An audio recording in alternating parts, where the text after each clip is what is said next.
सतगुरु साहब का जो ज्ञान है कि जीव आवागमन से मुक्त हो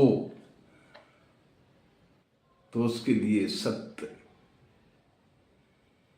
ही एक ऐसी चीज कहें, वस्तु कहें, परमात्मा कहें, जो भी कहें, बिना सत्य बोले, बिना साच को अपनाए सुख नहीं पनप सकता है। सुख अगर है तो केवल सत्य के ज्ञान में। मन वचन कर्म से यदि हम सत्य हो जाएंगे तो सत्य का प्रकाश हमें प्राप्त होगा और हमें सुख की प्राप्ति होगी। साच कहे सुख उपजे, साच कहे दुख जाए, साच हुए मन वचन कर्म मर्म समझ में आए। सत सुकृत साहिब की वाणी लगती ताड़ी खोल, मधुर वचन पर सत्य वचन हो, आपा रहित हो बोल। जब आपा रहित बोल होंगे दूसरे के मन को भाएंगे, आत्मा को सुंदर लगेंगे। और यदि किसी की आत्मा हमारे बोलों से प्रसन्न होती है, खुश होती है, तो ये समझो कि हमने सत्य कर्म किया। और यही सत्य कर्म देने का मार्ग प्रशस्त करता है। दो ही मग हैं, दो ही पग हैं, दो ही मग हैं, दो ही पग हैं, मंजिल सब वेद पुराण रखें भ्रम माही, सुषुम वेद बस नेक। तो सतगुरु कबीर साहब का जो ज्ञान है वो सुषुम वेद संगीत का ज्ञान है। वो कहते हैं कि हम वेदों में नहीं हैं, हम वेदन के भेद हैं। वेद हमारे माँ है और सब वेदन को भेद है सुषुम वेद संगीत। तो सुषुम वेद संगीत कैसे प्राप्त होता है, ये भेद है और ये सतगुरु से प्राप्त होता है, सतगुरु की दया से प्राप्त होता है। इसलिए सतगुरु की महिमा का वर्णन करना बहुत मुश्किल है। देखिए, बलि हुए राजा बलि, हरिश्चंद्र हुए राजा हरिश्चंद्र, कर्ण से महान दानी हुए इस दुनिया में, लेकिन काल ने इनको भी नहीं छोड़ा। मुक्ति की आशा देता है ये काल, लेकिन मुक्ति देता नहीं, खा जाता है। और मुक्ति की आशा अगर आपकी पूरी होती है तो सिर्फ सतगुरु के ज्ञान से, आवागमन से मुक्ति का मार्ग सतगुरु सुझाता है। और सतगुरु आवागमन से मुक्ति का मार्ग सुझाता है तो तुम्हें वो अमूल्य चीज देता है जो शिष्य को देकर शिष्य आवागमन से मुक्त हो सके। कि गुरु समान दाता नहीं कहा गया गुरु के बारे में, गुरु समान दाता नहीं और याचक शिष्य समान और तीन लोक की संपदा। तो ऐसा गुरु होता है महान कि तीन लोक की संपदा हमें दान में देता है। वो संपदा जो इन तीनों लोगों से हमें मुक्त कर सके, आवागमन से मुक्त कर सके, जरा मरण से मुक्त कर सके।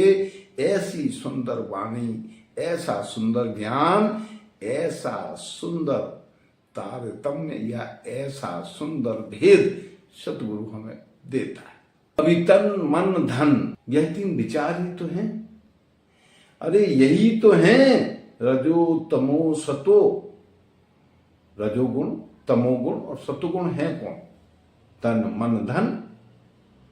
इसलिए इन्हें सतगुरु की कृपा में देना ही उचित है। वो कहते हैं कि ये तो घर है प्रेम का, खाला का घर नाए, और शीश उतारे भूमि धरे, ता बैठे घर माए।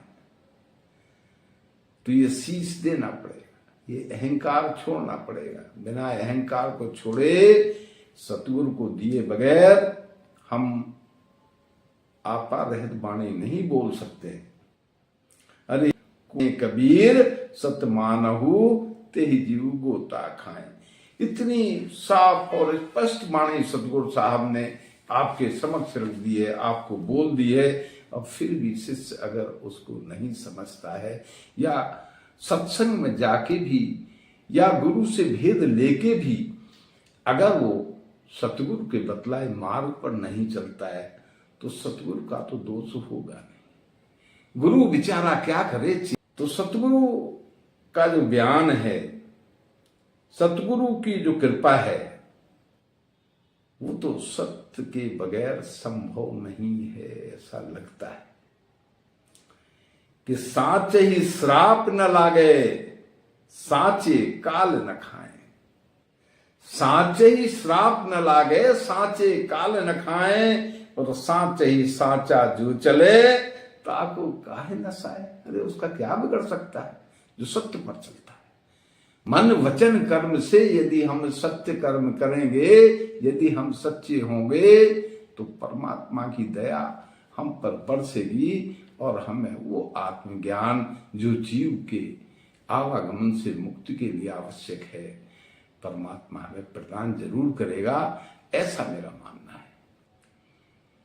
गुरु महिमा का विशेष योगदान है।